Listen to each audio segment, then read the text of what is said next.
Hello!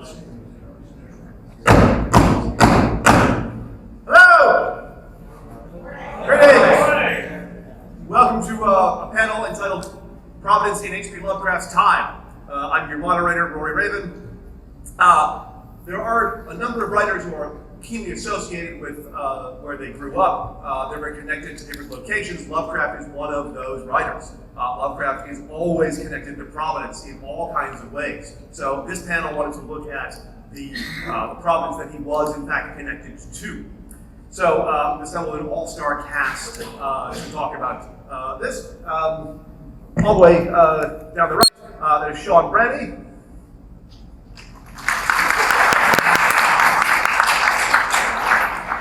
The H.P. Lovecraft Historical Society, yes. Jim Dyer.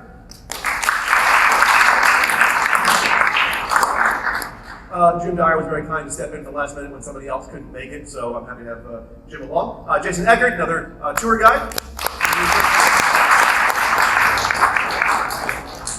And Faye Ringel, who's also very well known in Lovecraft circles. So because I'm the moderator, I just get to ask questions and let them do all the heavy lifting. So I want to actually just start back down the other side. Actually, I should start with you, Faye, ladies first. If you could all just sort of introduce yourselves and say a couple of words about what brings you here, why you're here, and your connection to Lovecraft and Providence. My name is Faye Ringel. I have my PhD from Brown University, and I was a graduate student there when ST was an undergrad, convincing everyone he was a grad student. That is in the 70s. And I've been fascinated by Lovecraft's Providence ever since. It's one of the reasons I went to Brown. But I think I'm probably here mostly because of my book, New England's Gothic Literature, History and Folklore of the Supernatural, which delves a lot into Lovecraft as a haunted regionalist. I'm Jason C. Eckhart, and I'm probably best known to many of you as an illustrator. I draw the pictures. And I've been illustrating Lovecraft for a very long time.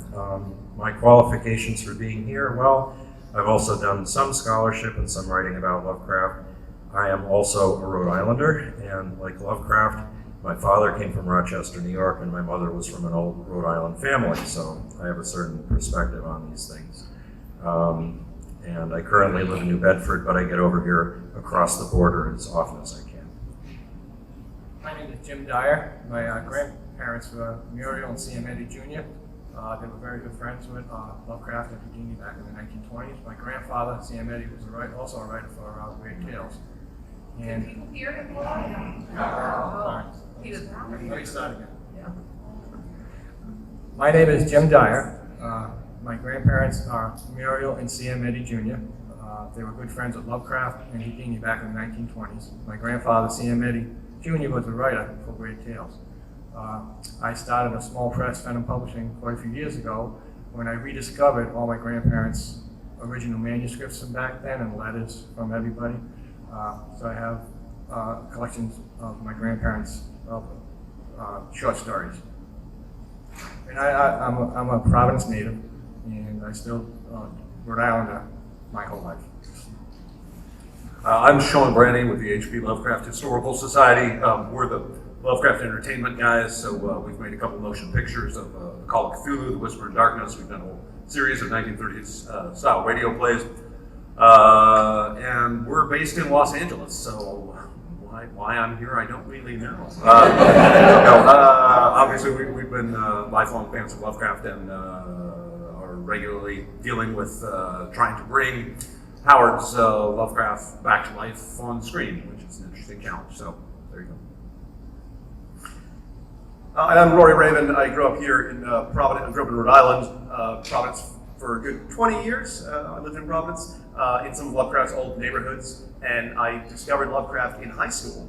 And for me, he kind of changed my way of thinking about where I lived. Because when you grow up here in Providence, or in Rhode Island generally, you kind of grow up with this idea that real history and real culture happened in Boston and New York and Philadelphia, and nothing really happened here. And then I discovered this guy who wrote about places I could go visit and streets I could walk down. And he kind of woke me up to the idea that local history is important. So I have him to thank for that, certainly. And he's one of the inspirations behind a walking tour I did here in Providence 14 years ago, the Providence Goes Walk, which was a lot of fun to do, and had a bunch of Lovecraft sites on it. So that's kind of how I come to Lovecraft. I know the usual procedure for panels is that they sit there and they sound smart for a while, and then we throw it over to questions from you folks. But I wanted to change that up a little tiny bit and do the audience participation, a little bit of the audience participation right now. How many of you folks are here in Providence for the first time ever? Really? Okay. I know you probably haven't seen much more than the hotels and a little bit of the downtown. Lovecraft gives us this kind of vision of Providence as this, crumbling, weird city with the Georgian doorways and these, foul little alleyways that things are lurking down. So you might have gotten here with a particular image of Providence in your head. Has Providence lived up to that at all? I mean, is Providence or lived down to it? Is Providence what any of you first-time visitors were expecting to find? Yes? No. It's nice, but I've got an Airbnb across from the Shut House. Okay. We're shut today. Right. It's pretty nice. It's all yellow. If you can't hear the poor fellow here in the front row, he's saying that he got an Airbnb across the street from the Shunt House, which is rather delightful. So it's not quite what you were expecting. Not shuttable. Okay. The pretty nice yellow house. Yes. Weren't all the historic areas slums in Lovecraft's time? Like, Benefit Street was. Yeah, Benefit Street is. Benefit Street. Downtown is all a slum, right? Yeah. Not downtown though. Not downtown. More the east side, the lower east side, He's thinking down the hill. Or he's thinking the South Providence that's now all under Route 95. Right. That well. He would go through those alleys, and of course Federal Hill looked very different too. Right. Yes, so Providence did look very different in his day than it does now. Providence in his day was actually much bigger in terms of population. I looked into the population numbers, and in 1925, Providence's population reached an all-time high, which still stands today. It was 267,918 people living in Providence. Just for comparison, by today, it's 178,042 people. So Providence, when Lovecraft lived here, was much bigger, much more populous, and much more bustling, I think, than it is today. So he obviously grew up in a really different Providence. I want to come back to your question about slums in a couple of minutes. So it's a more populous city, a more busy city, but underneath there's a sense that Providence is coming off a boom. The late 19th century was a good time here, and then the early 20th century, things are starting to kind of teeter on the edge. I was looking at some of the histories, and one of the historians said that underneath the boosterism and civic pride, Providence was an aging, physically saturated municipality. They probably don't know it at the time, but Providence is teetering on the edge. The stock market crash is coming. So the Providence that Lovecraft knew was starting to kind of, I think, feel its age a little bit, even though it might not have been admitting it at that point.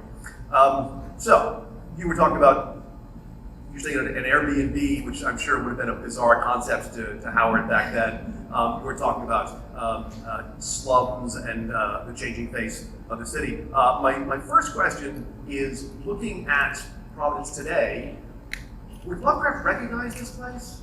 Would he know that this is his city? Well, in some ways, in some places, he certainly would.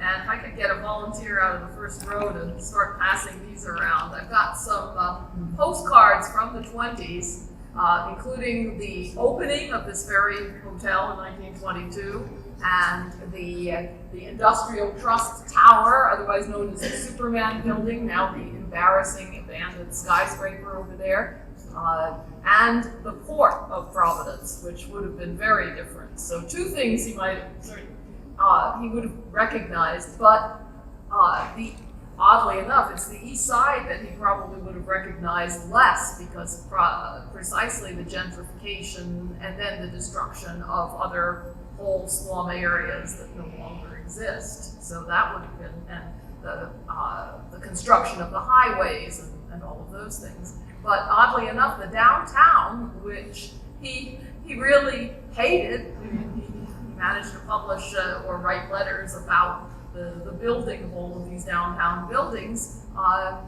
It's pretty much the same, on this side at least, physically the same. Yeah, the way that I look at it is that Providence is actually, in some ways, a much nicer place than it was in Lovecraft's time. The important thing to remember, too, is that when Lovecraft waxes poetical about quaint doorways and things, he's talking about the east side. So everything east of the Providence River, not down here, not downtown, as Faye was saying. And things in certain parts are much better. For example, all those factories are no longer flushing their waste down the Moshassuck and Woonasquatucket rivers. The bad side about that is that a lot of those businesses are gone. As Rory was saying, the Providence reached its peak in the late 19th century, and then all the mills, especially the textile mills, literally went south. They went south where labor was cheaper and there weren't unions, and so, a lot of the business fled from Providence. So in Lovecraft's adulthood, the city was, as he says, teetering on the edge. But now there's been so much renovation, and Benefit Street, of course, is the prime example, which Lovecraft, part of Lovecraft's beloved East Side, but in his time, it was a slum. Personal anecdote here, my mother's family lived over on Butler Avenue in the early 30s when Lovecraft was here. And she was warned, don't go down onto Benefit Street. That's how bad it was. I mean, you go there now and you can't touch a house there for under $1 million. So in that sense, it's improved quite a bit. Other things, there used to be huge rail yards here in the city. There was one right over where a lot of these hotels are. There was another one down at India Point. Again, it was a very busy port back then. It's no longer, all the port business has been moved further down the bay. And the Providence River has been nicely turned into the home of waterfire and the gondolas, and they've opened it up. I mean, that's another change, is that in Lovecraft's time, they buried the river. There was what we used to call the widest bridge in the world. It was 1,000 feet of pavement, and the Providence River was hidden underneath it. They've opened that up since then. It's much nicer than it was in his time. So those are a lot of, some of the big changes. I think in many ways it's much nicer. I'll add one more little detail as far as continuity. I was reading in his letters recently, getting ready for this talk, and he was just talking about how much he loved to go down to the banks of the Seekonk River, where it was pretty much the same as it was when he was a boy. And the great thing is, when you read his description of it, that is pretty much the same. And there's still a beautiful park, the Blackstone River Park, that runs along the river, where you can go and you can walk and you can sit and just watch the seabirds come in over the river. And so Lovecraft would recognize that anyway. He'd be pleased with that. Yeah, I think that he would recognize some parts of Providence, like Faye and Jason said, but I think some of the transportation, because back in Lovecraft's day, they had the trolleys, and they didn't have a lot of cars and things. So I think he'd be a little shocked and amazed. Sorry, but I think that he would be a little shocked at the way the streets are, because they're mostly cobblestone back then, and the newer buildings that are there. So I think he would be surprised. I think a lot of it would be the same. Just a quick note on that. I wonder if anybody has thought of collecting all of the awful things he wrote about the buildup of each successive new building. I mean, he saw the first skyscraper downtown, the Turk's Head, and then the Biltmore, and then the Industrial Trust building. He was the first one to write letters to the editor about the destruction of the old warehouses. And I just wonder if somebody could have a whole book just on Lovecraft hating the buildup of Providence.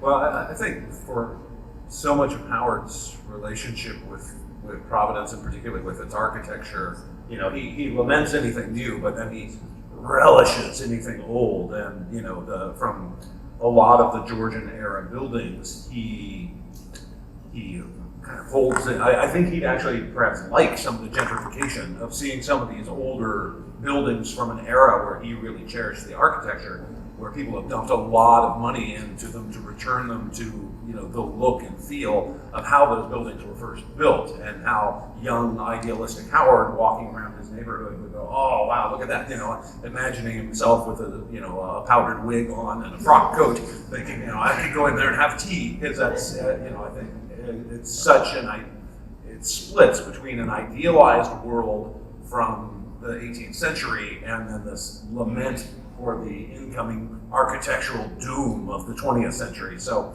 I think you know, seeing Providence and how it's evolved over the last, you know, century and a half, you know, you really see two different sides of Lovecraft manifested in the city. I moved out of Providence a few years ago, moved up to Salem, of course. As you do. As one does, and I'm suddenly like the most normal guy on the street. And one thing I saw here in Providence, and I also see it up in Salem a little bit, unfortunately, and I think it's widespread. You'll see plenty of old timers kind of saying, I don't like the new building that they're putting up. That's not the way it was when I was 20 years old, and it's not right. You see a lot of that. And saw it here in Providence, saw it elsewhere. And looking back at Lovecraft's life, I kind of start to realize he's sort of one of the embittered townies who's like, I don't like the new building. Is that a fair kind of an assessment, do you think, here? Absolutely. I don't think you like change. You don't like change. Well, but also the change, particularly the downtown, he abominated because it was so 20th century. Not only didn't he like change, he particularly did not like business and industry, both of which he held responsible for all those floods of immigrants. So it was really, the architecture was, to him, the more that Providence looked like New York, the worse it was. I don't think he ever particularly grappled with the notion of people having jobs. No. You know, he barely ever did, and the whole existence of industry and people working for a living was just sort of kind of outside his, you know, the mainstream of his psychology. And so, you know, realizing that, well, if you want to, you know, you want to buy food, you know, you want to have clothes, you want to do things, it requires money, and that money has to be earned. And coming out of an aristocratic family that once had a fortune, I think, you know, he had a very skewed view of economics that allowed him to be really disdainful of progress, because he sort of never signed on to the concept of progress.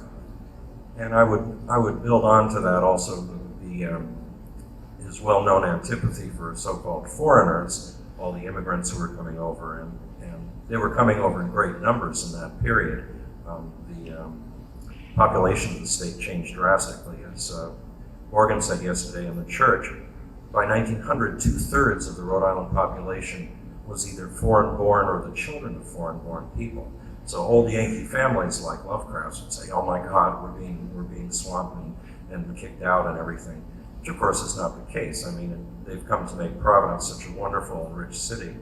But I think that on a personal level, you know, Lovecraft could write reams about trying to justify his views against the so-called foreigners and how much superior the Anglo-Saxons were than everyone else. But I think basically it boiled down to, as a boy, losing that beautiful, comfortable house at his grandparents' on Angel Street, living a life of comfort, never having to worry about earning a living, where the food was going to come from or anything. And suddenly, his grandparents dying, his father dying several years before, he and his mother being displaced to an apartment within a quarter mile of where he had lived in luxury. And I think, to play the armchair psychiatrist here, that he expanded that bitterness to include everything that was changing around him in Providence. And unfortunately, that included all the immigrants who were coming in. If I could, I'm not to monopolize things here, but I brought along a copy of his rather offensive poem, Providence, in 2000 AD, which is about, I'll just give you a little précis about it. It's about a former resident of New England who moves to England because of all the foreigners coming in. He comes back to Providence and he sees all the changes that are going on, and was inspired by the fact that many of the Italians on Federal Hill wanted to rename Atwell's Avenue Columbus Avenue. And he was outraged by this. How dare they? Well, it's their neighborhood, come on. But anyway, he goes on and on about criticizing all these things. For example, I went ashore at São Miguel's Cape, where clustered men of every hue and shape. They say this place as Fox Point once was known. And then he talks about O'Murphy's Avenue that used to be South Main Street, and all these various other things that have been renamed by the so-called foreigners. New Dublin town, a city large from small Pawtucket grown. Nouvelle Paris, which in the past Woonsocket used to be. Well, interesting thing, I mean, besides his ugly views about the foreigners and everything, he was right on as far as where the different immigrant groups settled. Woonsocket is and still is a large French-Canadian community. Many of the Irish immigrants did move to Pawtucket. They came here to Providence. They were the largest ethnic group for a long time, except for the old Yankees. And when they moved out, they moved basically around the city, into neighborhoods around the city, including Pawtucket. And Federal Hill, of course, is the big Italian area. São Miguel's Cape, as he calls it, Fox Point, was and still is a large Portuguese neighborhood. The one thing that I found kind of odd reading this is he picks on the Swedes also. And you think, the Swedes, where do they come into this? And he talks about, if I can find it quickly. Oh, Svensson's Lane, for by the Swede, Westminster Street was altered thus to read. So Westminster Street, which is right here downtown, he says, no, it's been taken over by the Swedes. Well, it turns out that in Lovecraft's young life, there were more Swedish immigrants here than there were Italian for a while. So he actually had a basis. So, I mean, aside from the fact that it's an offensive poem, he was right on as far as the neighborhoods. I've got some of his words on the construction on Benefit Street of modern apartments. There's right on Benefit Street, there's one modern apartment building, the Colonial Apartments. And he wrote to Elizabeth Toldridge in 1929 that it was a real bit of colonial village days and saved from encroachment by the extreme steepness of the hill. Now, however, I am told that all of this is to go, a wretched, ultra-modern apartment house with all urban sophistications being on the brink of erection there. So, and that was an attempt to build it in a Georgian style. I mean, not that it is, but it's at least they were making an attempt. And of course, he hated the courthouse with its mock Georgian style. He also hated the Victorian one too, the previous one. Yes.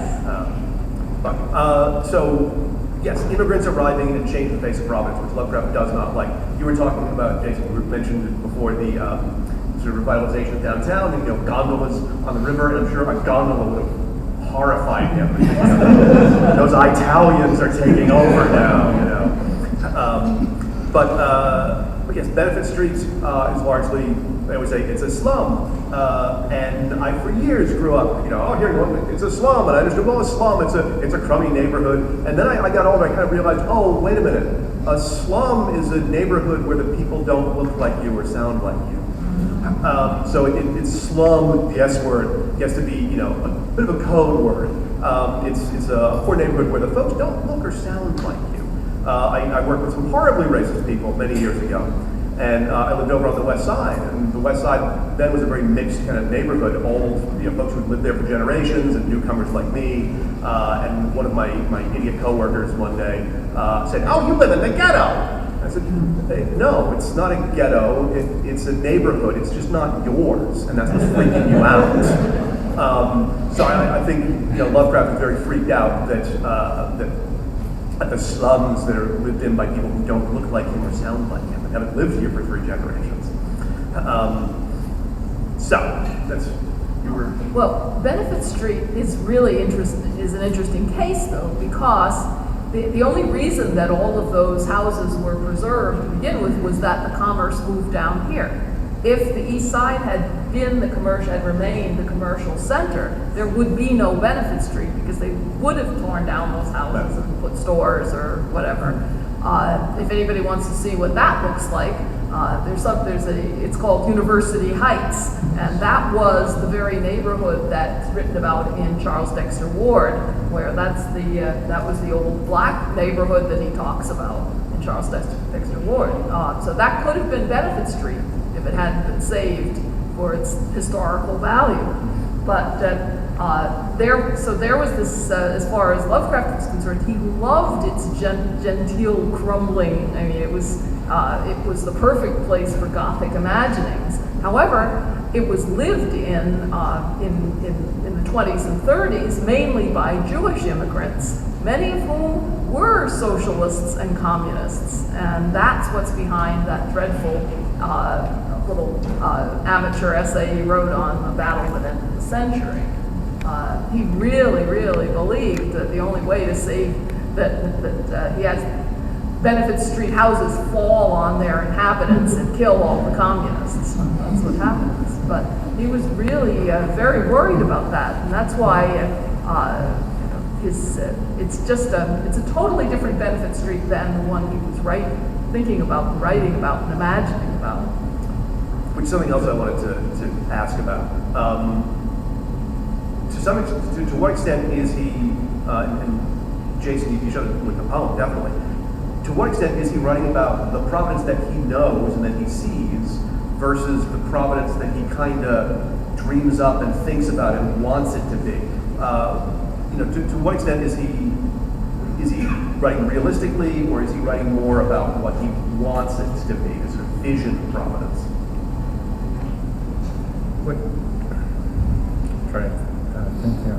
I know Lovecraft and my grandfather used to go for walks around Providence quite a few times, and they used to create stories, to do story ideas. They used to go to, one thing they went to was Poe Street in Providence. It was named after Allan Poe, and it's off Allen's Avenue down near the waterfront. And they also used to walk around the city, and most of the time my grandfather told me he used to come over in the middle of the night, either like 10, 11, or 12 o'clock. There was a knock on the door, and they always knew it was Lovecraft.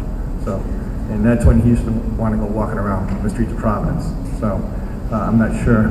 I think you get the ideas, and maybe it's where you didn't have to deal with all the people too, but you got to see all the architecture and everything at night, and they thought of the story ideas. They used to go to Swan Point Cemetery too, instead of the gravestones, and trade story ideas and meet up with each other afterwards and read the stories aloud to each other. And actually, they would come to my grandparents' house, and that's back when they didn't have electricity in the apartments. They had the old-fashioned gas lights. So you can imagine Lovecraft like reading The Rats in the Walls with the gas lights flickering in his own voice. So I remember my grandparents talking about that. And, I never heard his voice, but I can just imagine him doing all the inflections and reflections of the story itself, of all the stories. So. Yeah, I think as he exercised his creative whims with Providence, he sort of polarized it in terms of really idealizing the parts he liked and the spectacular, again, this 18th century architecture, the sunset views from College Hill, and the things he liked were great. And then it was like the things that the foreigners are wrecking were horrible, and so I think he really pushed both the poles of what he was seeing happen in the city to celebrate what he cherished and to lament what he personally lamented. Yeah, I just came across something, again, looking through his letters before this, very interesting. Late in his life, it was a letter from the mid-30s, I want to say 33 or 34, and he's talking about looking at the view, like the sunset view from Prospect Terrace out across downtown towards Federal Hill and Johnston.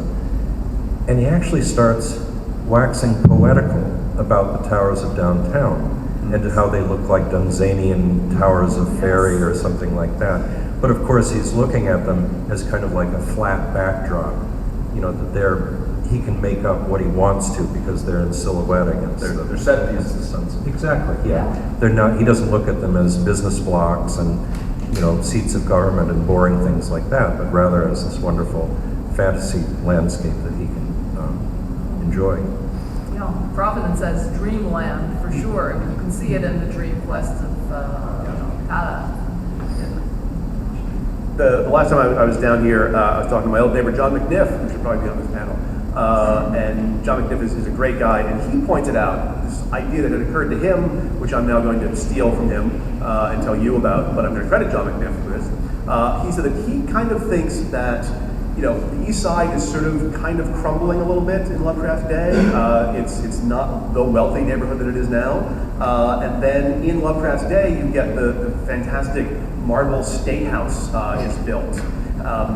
And John always thought that maybe these are the two sort of places that Lovecraft likes to write about, the crumbling, mysterious ancient city and this giant monolithic, beautiful dreamlands kind of edifice that is the State House. So I thought that was an interesting point that John was thinking about.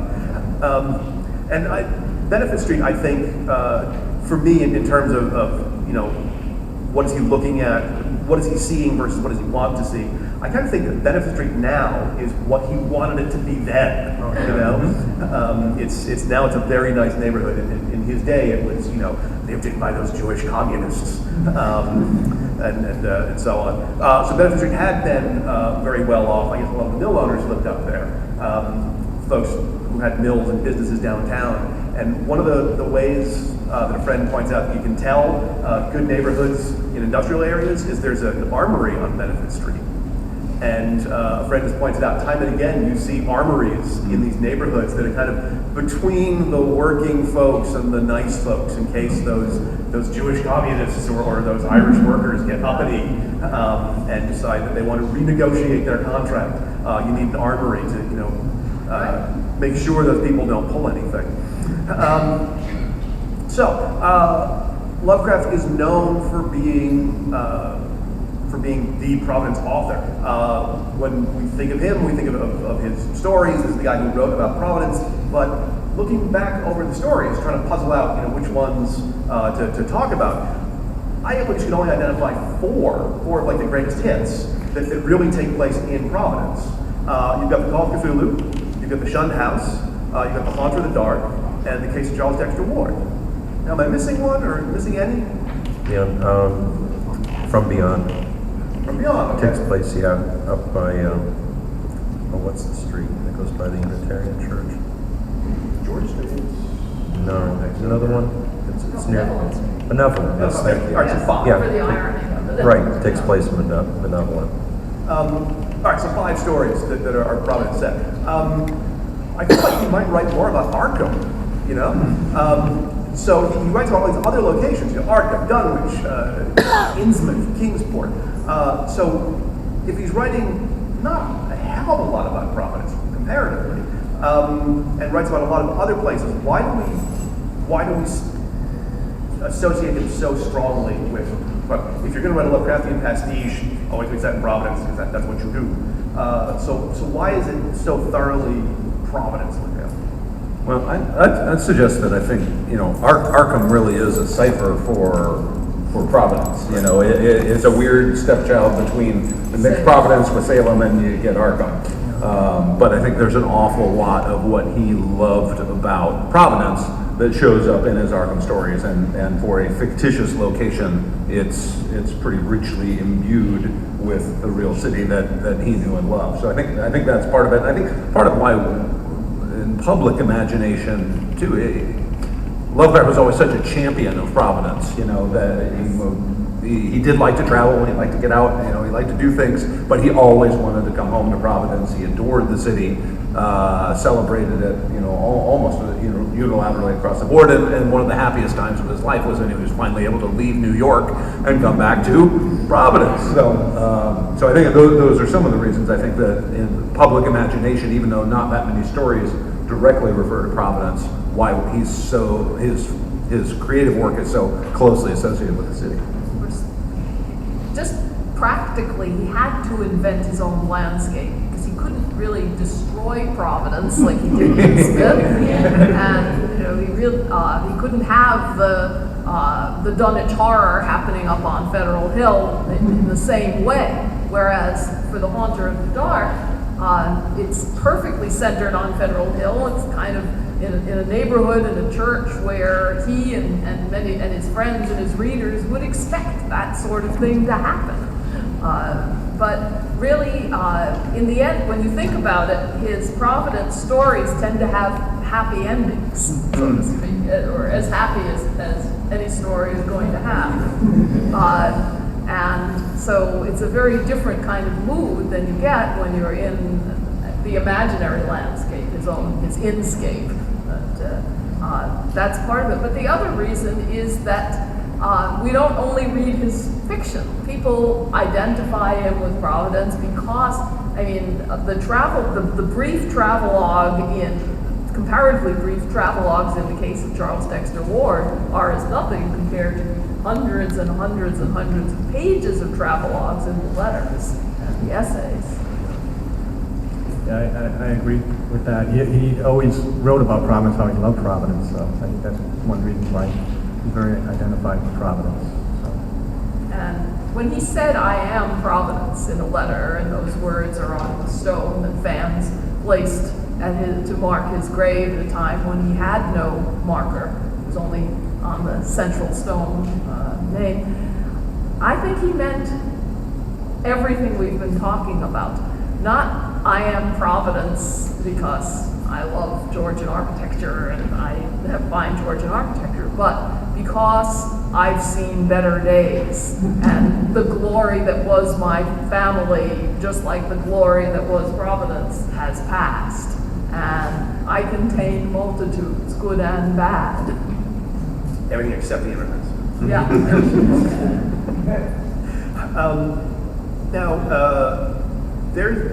There aren't a lot of well-known Rhode Island writers.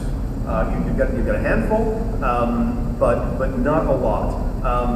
And there's not a huge literary scene here in Providence. There's no Narragansett round table that Lovecraft can go to. I'm so pleased with that phrase. It came to me late the other night. The Narragansett round table. I love that. But there's no Narragansett round table. There's no rich literary scene where Lovecraft can go and hang out with the other writers. He's largely isolated. He's got your grandfather, but not a lot of other folks to hang out with. That they can go visit at midnight and say, "Hey, Clint, I got this cool idea." So, to what extent do we think that work serves him and serves him poorly? Of folks he can hang out with. Yeah, he did have my grandfather we talked to, and he did belong to the Image Press Association. I think it was based in Massachusetts, or Nationally, he was the president of the National Image Press Association. What he had was what we have. He had fandom. He didn't. I'm guessing that most of us don't have congenial people in our hometown to hang out with, and that's why we do this kind of thing. And he was part of the movement that spawned science fiction fandom, the Amateur Press Association. And he was friends with other people during that time, like Samuel Loveland. And when he did write the stories, I remember my grandfather telling me they had what they call traveling copies. What they would do is they would send the copies to each other, and then they would read them and not edit them, but just write suggestions and everything, and then they would eventually come back to him. So it wasn't a local thing, but he did have some writer as friends where he got critiques and helped out too. So. Absolutely. And during the New York years, he sort of did have that with the Calum Club, and even when he was living in Providence, his relationship with Frank Belknap Long was very much similar to what he had with Cliff Eddy, that there was, I think, a great personal rapport as well as an artistic rapport of talking about stories and looking at Belknap Long's new works, and he would look at Howard's new works, and that kind of give and take that fueled him creatively, even though his personal community in Providence was relatively small. Yes. Well, it's I've written about this, the great contrast. I mean, there were between the two great writing groups of the 1920s, the Inklings in Oxford with Tolkien and Lewis and Charles Williams and many others, who met physically and read things out loud to each other.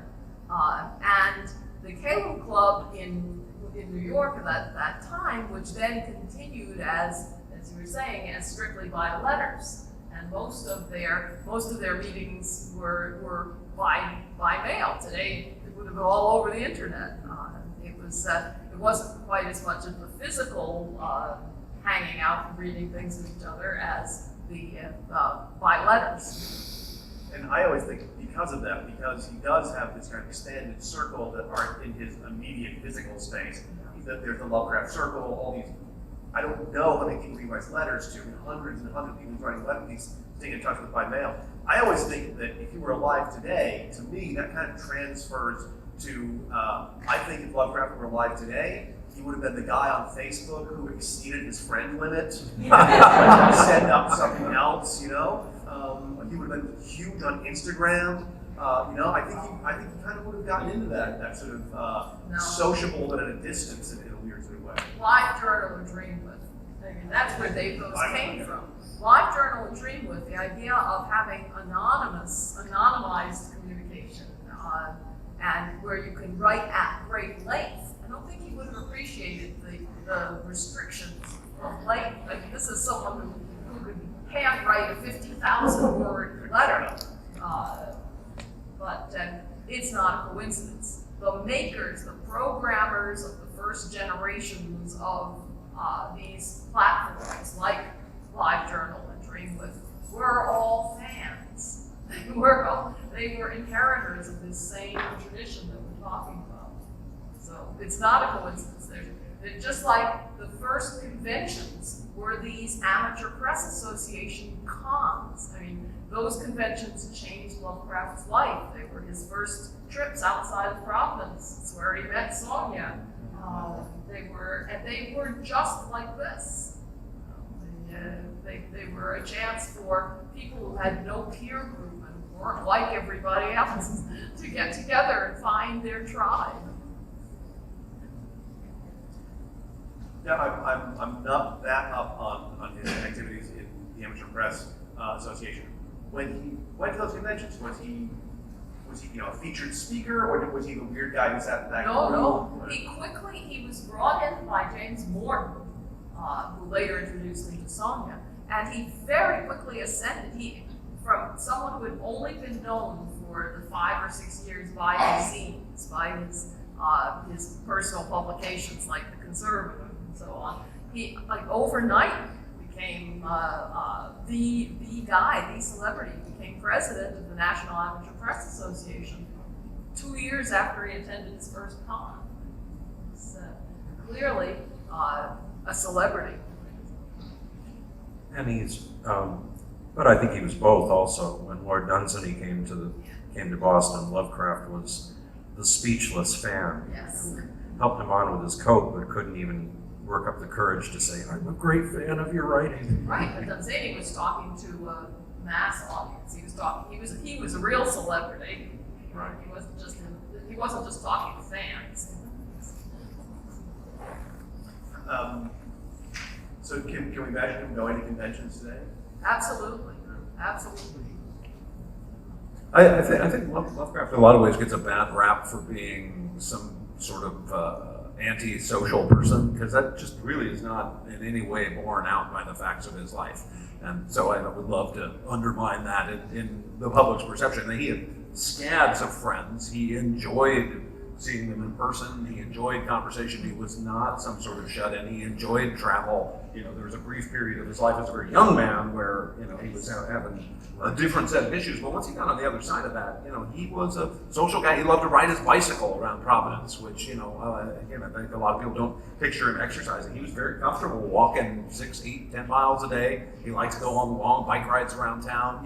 He just isn't this shut-in, man who's up wearing a tight necktie, who wakes up at midnight and starts writing. That's just not who, really none of the facts of his life really bear that portrait out. And I think a lot of people kind of cling to it because of the outsider. Yes. Yeah, maybe that's part of it. But I think he's a very social guy, and I think he would really enjoy conventions. I think he was very social too. I'm always referring back to what my grandparents told me. I mean, when he used to come over to the house all the time, they said that he had a very good sense of humor. He would joke around a lot. You can't get that in the letters. A lot of people write, about his letters, and sometimes, like even if you text them, you can't. When you text a joke, you don't get the inflection, so you don't know if they're kidding or not. And he would bring candies and go out to ice cream with my mother and my uncle and my aunt when they were young. So he was just a regular guy. They enjoyed his company very much. So. Yeah, I think that Lovecraft sort of helped promulgate that idea that, I'm the recluse of Providence. But as you gentlemen say, he was a very social creature. I mean, in one of his letters, he talks about, as far as other children, I had nothing in common with them, and they, or whatever. Well, wait a minute. He would get on his bike with his gang of friends and ride out to Rehoboth to their little clubhouse out there, and they had their little club, the Providence Detective Agency. That doesn't fit in with the vision of, here's Lovecraft, a precocious little solitary child or even solitary adult. He was very social, and all the accounts are is that he was a perfect gentleman wherever he went. Well, just thinking about that, I think, as everybody has pointed out, he was someone. All writers have a persona in their fiction, but he had a persona in his he had multiple personas in his letters as well, and so there's always a problem in knowing when he is speaking as in persona and when he's really speaking about himself. And that's why we do tend to rely on other people's memories, which may not have been how he was feeling inside at the time. His outside behavior may not have echoed what he was writing on the same day, whether fiction or letters. I think a really telling thing along those lines is if you look at his correspondence with any single individual and you look at it chronologically, you'll always see an evolution. And usually in the beginning, he's quite formal, and a lot of times he's seeking to impress and going off about how learned he is and giving lots of recommendations. But over time, he invariably thaws out and becomes increasingly personable and a sense of humor and becomes interested in the personal lives of, when your kids' birthdays are, things like that are just regular guy kind of thing. So there really is a progression, and I think there is a hazard in settling in on any given snapshot that comes out of the correspondence. This is one letter where he's arguing politics with Clark Ashton Smith, and that's what's going on in that moment, but it doesn't necessarily particularly well encapsulate the journey of the man or the journey of the relationship, and in some ways makes us limit our perception of him. And, reading some of the great hippocampus collections of letters to an individual, it really lets you watch how he evolves in his relationship with a single person. So if you haven't done that before, it can be pretty informative, I think. And what always interests me, Harry Beckwith in his Lovecraft's Providence. Harry Beckwith was a distant relation, actually, of the Lovecraft family, too. But he talks about how the WASP establishment of his time was really no more congenial to him than anybody else. He did feel like an outsider from the power structure of the time, and Beckwith said, and in turn, those who remembered him were likely to say he was crazy as a bed bug. We didn't associate with him because he was nuts. And they also were not happy, the establishment, with his mother's marriage to this traveling salesman guy. Might have been of pure English descent, but was definitely not an old New England family. That reminds me of a portion from The Call of Cthulhu, where Well, the artist who was out of place. Right. Yes. Right, Wilcox, the artist, who was from an old Yankee family, but the Providence Art Club found him hopeless. He was a bohemian. Well, but even when old Cthulhu here started sending out his dreams to the sensitive, Lovecraft makes a point of pointing out that it was to dreamers and artists and poets, and not the traditional quote-unquote salt of the earth, which is like the Yankee establishment, the people who were taking care of business here in Providence and Boston and Hartford. It was people who were a little bit more sensitive. So, that's clearly where Lovecraft felt himself, that he was not part of this dull, salt of the earth, gray humanity that he felt was running things here. He felt he was different from all that. Following up on the idea that he's more sociable than thing, I forgot to put in my notes. I was just reminded there used to be a bookstore called Dick's Books, which was there forever. And I never met the original Dick, but I did meet his grandson. And the grandson told me, well, my grandfather said that Lovecraft used to come into the store and he would browse for hours, he would talk your ear off, and he never bought anything. Favorite kind of customer. I believe favorite kind of a customer. Favorite kind of, yes, exactly. Is that the one that was on Weybosset Street? No, so it was over on Richmond. Okay, Off because by Boston on Richmond. there was one on Weybosset. I know he could take his friends to. Yeah, I'm sure it's the kind of customer that when he comes in, you just think, it's this fucking guy again. It's him again. Here's the rest of my afternoon. Here we go. So, like I said, I had thought 4, but 5 stories specifically set in Providence. Do you folks have favorites? Providence story of his? Well, as a work of art, I really love the case of Charles Dexter Ward, but as a story that encapsulates the Gothic history of New England, I have to go with the Shunned House. The Shunned House was the only story that treated the New England vampire belief at all. It was the only one, right up until the present, and yet he just took it as read, that people didn't realize that he was not making that up, that the Exeter superstition was real, that it was the Mercy Ground, the exhumation in the early 1890s.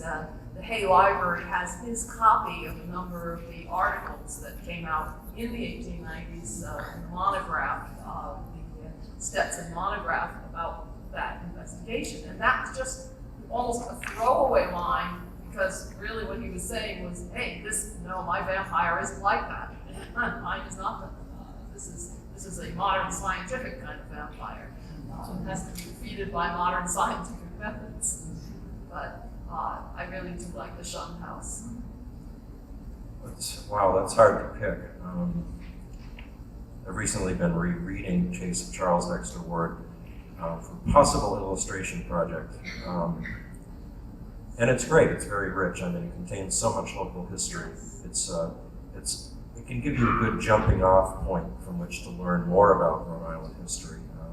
He talks about, and he puts real people in there as characters, the Brown brothers, Captain Mathewson, and Lovecraft's Whipple Phillips, his distant relative, Governor Hopkins and his brother Essex. But as far as which I really like, Call of Cthulhu is probably my favorite of any that has any kind of Providence connection, although the connection is very slight because it's where the story starts, but then of course it jumps to Patterson, New Jersey, and then it goes off to the South Pacific and all around the world. Swamps, Louisiana, yeah. So I guess I would agree with Faye that the Shunned House is probably my favorite Lovecraft Providence story, because it really has an essence of it. It gives you a feel for, again, there's a great deal of history in it. He talks about the Great Deal of 1815. He talks about the development of Benefit Street, how it's widened and how they dug up the family plots. And most of the family plots. Oh, they missed one, sorry. Which actually, incidentally, is something I like to point out on my walking tour. There is one family plot left on Benefit Street. It's the Tillinghast family. That we know of. Yeah, that we know of. Okay, that didn't get moved to North Burial Ground. That's the Tillinghast plot way down on South Benefit. But anyway, Shunned House, I would have to agree, because it's really quite a work. And the interesting thing about it is that he didn't write it in Providence. Yes. He wrote it in his so-called New York exile, and I think it shows his love for Providence, because he was thinking, oh man, those beautiful old colonial houses and the East Side and all the history. And on a personal note, I just love the way that story ends, that it does have a happy ending, even though his uncle is destroyed. The narrator gets rid of the vampire, and at the very end of the story, he talks about the apple trees coming out with blossoms in the spring. It's just a beautiful little image that he ends the story with.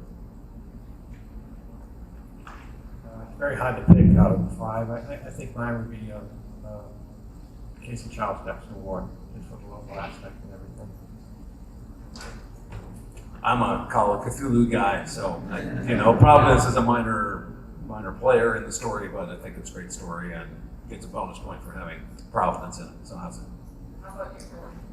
And you guys did a really great Call of Cthulhu short film. Yes. Which is delightful, and I was enjoying it, and then I hit a moment where I was really enjoying it. You've got a view down Thomas Street and into to North Main, and you somehow spliced old traffic into that scene. And that's when I thought, oh, these guys have too much time on their hands. we get that a lot. So. Yeah, it was an interesting challenge. We shot most of the film in California, but we wanted to use the Fleur-de-Lis building, so we actually came out here to shoot exteriors there. And as we were setting those shots up, then we realized, well, if we could do a wider shot and put in old Providence into the film, and so that's what we did. And in the motion picture, if the camera's not moving, if the camera's sitting still on a tripod, it's relatively easy to build a composite where you can, buildings have nice square edges, so it's relatively easy to cut out modern stuff. And then we went and got vintage photos of photos that were taken from, right around the Fleur-de-Lis building, looking down into downtown. I think it's a bulk of it. You see, there's a huge hospital that was there at the time, looking down. So we took that photo, and then we realized, so if you have part of the frame where somebody's walking, things are moving, and the other part is just a photograph, it looks weird. So we took a bunch of actually miniature toy cars, and we shot those by themselves in isolation. So we inserted traffic that's moving both ways at the bottom of the hill, and then you see vintage Providence, and then you see current footage that we shot of old buildings, but you composite them all together, and for a lot of people, you fall for the illusion, and that's what making movies is all about. So, I tend to lean. For me, I think my favorite is probably Casey Child's Dexter Ward. It just seems the one where he's able to kind of run with his ideas longest, and really develop a cast of characters in as much as he develops characters at all. And as you said, bringing in a lot of real people and real events. The crew that goes after Joseph Kerwin, they're pretty much the same crew that goes after the Gatsby in 1772, which is sort of delightful to come across someone who's taken that amount of care and getting the details right. Well, these guys did that. They burned the ship. Yeah, they probably would go after this weird sorcerer. So I like that he's aware enough of the Providence cast of characters. We've got a good 15 minutes left. All right. One of the questions in the write-up was, is he a regional writer? Is he just a Providence guy, or is he a regional New England guy? Because we do hear about Lovecraft's country in greater New England. So do we want to consider a local writer, or a regional writer, or a cosmic writer? Many years ago at Nikon, that wonderful horror-oriented convention that takes place on the shores of Narragansett Bay, Ginger Buchanan, longtime editor, said that as far as New York mainstream editors in Lovecraft's time and today think, anything that's not set in New York or its suburbs is regional. But in Lovecraft's time, being called a regionalist or a local color writer was already getting to be an insult, because it had become, in the 19th century at least, there were both men and women doing it, but in New England there was this large school of women local color writers, and they were the ones really, if anything, that were the inspirations for his dialect. The dialect that he uses can be found in the women local colorists who he mentions in the supernatural fiction, supernatural horror and literature book. And it was a derogatory term. Oh, they're just regionalists. They're just local colorists. But really, it's what literally grounds him. I mean, it allows the cosmicism. And he was the first one to unite these totally disparate schools of literature. This totally realistic local color with science fictional outer universes, cosmicism. Yeah, I think that's at the, I'm sorry. I was going to say that's certainly at the root of a lot of his power as a writer, is that he was able to convey realistically what he knew and loved, and that was New England. And then to connect that, to set you in that place and say, oh, okay, I know what this is like, this seems real, and then all of a sudden, there's Cthulhu, there's Yog-Sothoth. I think he was a regional writer, but it was natural to him. I don't think that he worked at doing it. It was just because he was so connected to this region that it came out through him. I mean, even, he can be very verbose, but there are times when I read him and I think, okay, I can hear him speaking. He sounds like other New Englanders that I've known. Or you read, this is not Providence, of course, but you read my favorite Lovecraft story, The Color Out of Space, and it's not only a great horror story, it's terrifying, but it's also a family tragedy about a New England farm family, the Gardner family, who were just destroyed by this thing that falls out of the sky. And I've always wondered how much of the Gardner family was based upon Lovecraft's own relatives out in western Rhode Island, the Phillipses and the Places and Rathbons that he visited as a child and a young man. So I think he was a regionalist, but it was natural to him. It wasn't something that he worked on. And I found another possible source for the weird dialect that he comes up with, like Zadok Allen and other characters. The Bigelow Papers. Yes. James Russell Lowell wrote this series of poems during the Civil War with this character Bigelow, and I remember reading them thinking, wow, this sounds a lot to my ear like Zadok Allen or the horrible cannibal in the picture in the house. So, and there's another regional connection too. I think he was a regional writer when he did, and I don't think he did it on purpose, but I think through the years, I don't think he is a regional writer totally, because all his stories have the cosmic horror. I think it transcends the region. I mean, when I think of a regional writer, like when I go to the book shows, I mean, people write about New Hampshire and different things like that, but I think Lovecraft resonates with people all over the world, as you can see. So I really don't think he's a regional writer. He might have been when he started, but I think he transcends that now. I think a technique he used really successfully throughout his fiction was to take elements that he knew very well personally, and sometimes it's geography. It's a place like you're reading The Whisper in Darkness, and he had visited the horrifying hills of southern Vermont, and but he'd never been to Antarctica, of course. But he doesn't let that stop him, because what he does is he peppers that story with geology and paleontology, gobs of it. But what it does, it serves a great purpose to go, oh, this sounds like real science. This is believable. This is specific. Oh, these woods, these hills, it's believable, specific. Oh, this little Massachusetts seaside town. He's described the geography so carefully, it must be real.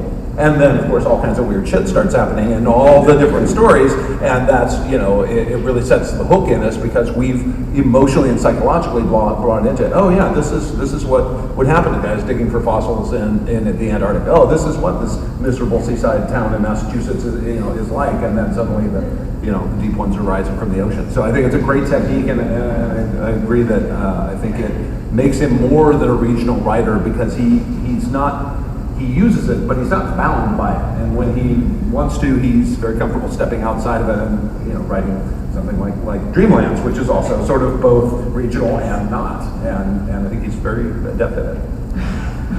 There's a collection, an old collection of his essays that Donald M. Grant issued called To Quebec and the Stars. And I always think that all of his work is like, to Newburyport and the stars, and you've got, and the depths of the ocean, and now you have Innsmouth. He could impose his own vision on the landscape, and his power was such that others followed him. And that's why when all of these next generation of Lovecraft circle people tried to pastiche him, what they would do is they would take, I'll take my country and try to do the same thing to it. So that's how Ramsey Campbell started out. He started as a teenager, created a Lovecraftian inscape in his part of England. And that this was just so influential for so many years. We can probably squeeze in a few questions before we wrap up. So you folks who have burning questions, Jeff, stand up and project for me, please. Hello there. I just had a question about crime in Providence in Lovecraft's time. Often he's discussed walking the streets at night, late, sojourns, and so was that ever a concern? Was it sort of something he brushed aside in his romantic views of the city? Or was it not something that was a concern? Was Providence really a safe place at midnight in 1926? Well, I know in From Beyond, he brings up Tilliask, who had been accosted one night in East Providence, and as a result carries a pistol with him. So that's the only place I can think of that explicitly in the fiction, but maybe something comes to mind to you guys. Well, my grandfather, when he used to go for walks at night, my grandfather was a little nervous about going to a different place. He wrote about that, but Lovecraft was like, no, it'll be fine. He didn't seem like he was concerned. Like when he went to Pole Street, which is in South Providence, my grandfather told me, and he wrote that it was in a slum area, that he said, and the people were questionable. And when they got there, the houses were very run down and everything, and he said Lovecraft had no problem. He was looking at it, just thinking of different stories about that. So, but it didn't seem like he worried about it. That image kind of reminds me of the Sar Porth in Ted Klein's novel, The Ceremonies, where there's one chapter in which Sar Porth is marooned in Manhattan, and here's this simple sort of Amish farmer left in Manhattan in the middle of the night, and he just walks through like the worst parts of the city with his pockets out, and nobody bothers him. Did Lovecraft do that? It was just ignorance, and so people just left him alone. I don't know. He strikes me as the kind of guy who'd be more worried about highwaymen than the but yes, sir. Regarding Benefit Street, obviously it was a Jewish slum at one point, and then I guess the entire avenue fell into disrepair. They had to shut the house. It was really a derelict house at the time that he wrote about the residents. But was that true of all Benefit Street, that it was don't go there? So don't go there because it's a Jewish slum, or don't go there because it's a derelict neighborhood? Well, I think it only applied to that section, sort of north of Angel Street, north of Thomas Street, south of like where the Rhode Island Historical Society is, in that area, the arcade and down there. That was still pretty genteel in Lovecraft's time. I think the Brown University student handbook for the 1920s warned students about going to Benefit Street after dark. Yeah. Yes? Yes, several of these spoke of Lovecraft's disdain for commerce and industry, yet his father was a commercial traveler. Whipple Phillips, his beloved grandfather, was, if anything, an archetypal example of a Yankee businessman of his day. One might be forgiven for wondering if Lovecraft was protesting too much. Is there anything to indicate he ever pondered that paradox? That's quite a question. Wow. I mean, again, I could play armchair psychiatrist and say maybe he was angry at them for dying when he was young and projected that anger on all businessmen. But I think he probably drew a distinction between his family and these other business people who he just thought were boring. And there seems to be a celebration of the aristocracy and simply sort of landed gentry, generational wealth that just continues, versus his father, who was a businessman, having to go out and earn money, and look what happened to him. Yeah. Lady back there in glasses. Yes, you. I just want to say, we were indebted to Lovecraft because of his imaginary vision, the way he could look at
just, and you know, you can't always do it, but it does make a difference to see what he wrote and see that place through his eyes. And going back to the comment about what we're indebted through to it for, the sensitivity to the landscape, the environment, I did come across a quotation of his recently. It was a quotation, I believe, in one of his letters. And what he called that imagination, that visionary imagination, the way to transform the landscape of his imagination was a sense of adventurous expectancy. That's the term he used, adventurous expectancy.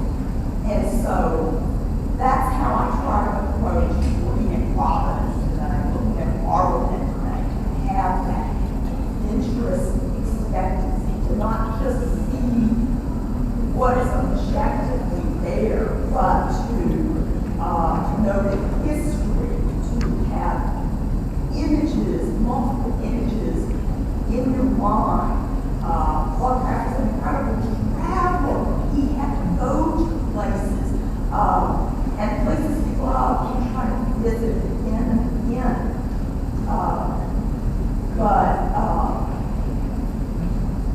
As I said, I've always loved Lovecraft for that, and coming across that quote really made a difference. It really encapsulated for me his whole ability, that sense of adventurous expectancy that he brought to everything he saw, physical buildings, landscape, countryside, etc. Cool. Yeah, it's especially true of Marblehead and Providence, where the first time he sees Marblehead, he sees it from prominence and looking down upon the town, or seeing Providence from Prospect Terrace. You get that same kind of adventurous expectancy, like, look at all the possibilities in front of me, what's going on down there. I think you've really encapsulated the appeal of Lovecraft, and it is the nature of the Gothic to be simultaneously sublime and abysmal. That to help us see things in the light of the sublime and yet as haunted at the same time. He likes Marblehead a lot more than he likes Salem. Yes. In 1914, Salem has a devastating industrial fire that wipes out about a quarter of the city. And when Lovecraft was visited shortly after that, Salem is in the process of rebuilding and becoming one of those dreadful modern cities that he doesn't like. And Marblehead doesn't have an industrial fire that wipes it out. So Marblehead has a lot of old colonial architecture that just makes his heart go pity pat. And it's still like that. So I think he definitely prefers Marblehead for that reason. But one more, yes, sir. This is more of a statement than a question, but when you were sit down then. No. But when you were talking about Lovecraft and people think he's this recluse who didn't really talk to people and stuff like that, I'm a big Charlie Chaplin fan. I like Charlie Chaplin's movies. And so before I came down here, I decided to just look it up, and I looked up Lovecraft Chaplin. And he actually wrote in a letter, he talks a lot about how he doesn't really like motion picture, but he saw the Chaplin movie, The Count, and he really likes it. And actually, at the age of, I think, 26, it says he writes a poem that he sends to Charlie Chaplin, who then sends it. So this is like the guy we think is a recluse who stays in his house, doesn't talk to people, writing to, at the time, probably the biggest movie star, writing a poem for him. And so that really sort of shows that he's not this recluse. Lovecraft is fanboy. Yeah. Keeps coming out. Doesn't say any Chaplin. All right, we could keep going, but we can't keep going. So thank you folks all for coming out. Thank you very much to Faye Ringel,